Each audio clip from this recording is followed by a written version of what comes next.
the assumptions that we make about what is happening and what is real are subject to challenge, at least, in a situation like this. Right? Even the notion of aircraft can at least be questioned here. What am I really dealing with here? Another question I have in terms of logic is if I want to hide something, I don't put a laminar flow behind it. So if we're trying to judge, quote, intent, what would be the intent of a manifestation where you have a full laminar flow in a ring? There's certainly nothing about secrecy here.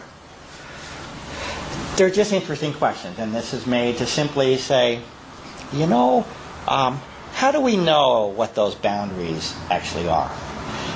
And the deeper we get into this issue, the farther those boundaries seem to go. And you will have to ask yourself, how far are you willing to go to encompass the range of information which is available to you?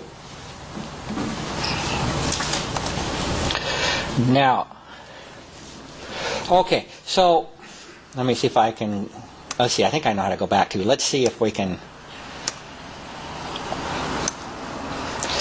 probably two, you know, to me it's all important, but I have to be respectful of your time. I'm trying to see how I could summarize. I'm going to use this one for right now. This is really summarizing, like I said. This is a list that I have developed over the past dozen years of what I call applications. I call them areas of endeavor. People will always say, why are they doing this? Okay. What are they doing? I don't have the inside track on what I perceive probably to be the grandest global covert operation in the history of mankind. I don't have an inside track. But I do have my mind, and I do the best I can with it. And this is a list that has evolved very slowly with a lot of work. Each one of these usually represents a couple years behind it. But I describe them as an application or an area of endeavor, meaning that such an operation of this nature could be conducted, and that type of operation is consistent with all of the data that has accumulated over the period of time. That's a difficult condition to put on something, and that's why the list has been so slow in evolving, because it's not okay for me to have one of these if it doesn't work with the others.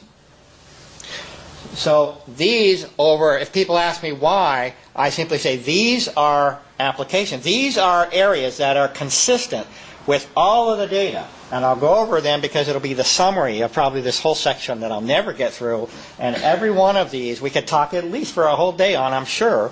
And I could be engaged. I don't know if you could or not, but I could be totally engaged in these because there's a couple years behind it. I could certainly occupy a day or a week of my life trying to convey that to you. What I get to do here today is simply itemize the list so that we are at least aware of that list, right? We get it on a record. And then you now have a pathway where you and others might be able to save years of work to pursue those pathways if you felt they were important to you or society as a whole. So here's the list. Environmental modification. There are many individuals that will take a single one of these and they will simply claim that this is what it's about. I can't do that. I can't exclude any of them. It could be any combination, 1, 2, all 7, but they're all consistent to me, but I certainly can't take one. There are some folks that will say this particular operation has all to do with global warming and we're fixing things for you, but we're not going to tell you about it. And I have a problem with that. Okay? I have a problem with it. But there is plenty of people that advocate that point of view. I don't. The evidence to me indicates quite the contrary, that these particular materials have actually accelerated and aggravated the situation of global warming, not mitigated it. This would be my conclusion from a physical and chemistry side. So the first topic here is environmental modification. This means, do these materials have the ability to modify the general environment of the planet and the atmosphere? And the answer is yes, and we could take our day and go over that, but my conclusion is yes, they do and they can. Military applications. There's crossover between these. We certainly saw the interest in the military, but what are the... we didn't even talk about this yet, but I've got to get this in. I've got to get it in, I guess. We talked about the hypothesis or supposition that if you introduce a metallic salt into the atmosphere at a fine enough level, that it could explain the physical dimensions of what we're seeing, right? We talked about that. Okay, now let's go a little bit deeper on that one. That particular class of metallic salts that I have identified, to the best of my ability, again, I don't have all the means and measures, but I have done work to try and identify. If I'm saying they're metallic salts, is there any way I can figure out what kind of metallic salts are? Why did I say they were metallic salts? Well, because of the water absorption. Okay. By the way, half the periodic table is metals, so metals in themselves are not unusual. I'm not talking about metals in a pure form. I'm talking about salts. My goodness, your table salt is a metallic salt. Okay, sodium chloride, right? Metallic salts come in many, many forms, very, very common sometimes. But the properties of water absorption is one of them. Now, here's the property of these salts that I have found to be a basis of a further supposition that I have made. There is a particular class of metallic salts that if you subject them to energy, they ionize. Now, what does that mean? An ion is a charged particle. Okay? And hey, if I ever do anything that's not right to understand, you got to let me know, because the whole purpose of this is for us to understand. So if you think I will not try to lead you, and I try to talk in terms I can understand. But an ion is a charged particle. Okay? Got juice to it. Little bitty guy. It's got some oomph and juice to it. Right?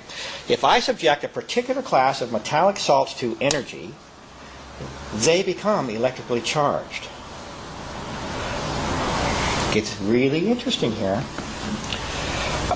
Okay, what kind of energy do I need? The particular class of metallic salts that I am speaking of here, sunlight alone is sufficient to ionize them. This is actually fascinating to me. When I started out in this, I had no idea that such a thing could happen. Okay? You mean to tell me you can take the energy of just what's beaming down on us, and you can subject a particular class of material to that energy, and that it will become electrically charged?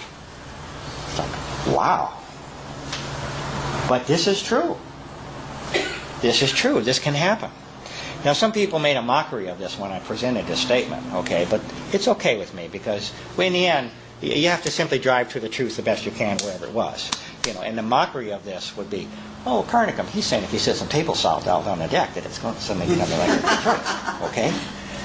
Well, not exactly, okay, but in principle, this person was making a joke out of something that's actually quite real, if you look at it. And one of the ways this can come about is like the ocean has magnesium salts, okay? And they sort of vaporize off the ocean. That is one of those classes that can happen.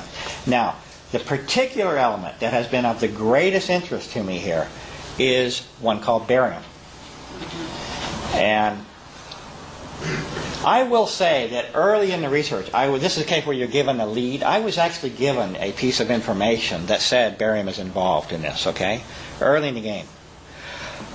That information, literally, it just sat for 2 years. Sometimes I can't do anything with it. I couldn't do anything with that piece of information. I didn't know anything particularly about barium. I had no understanding of it.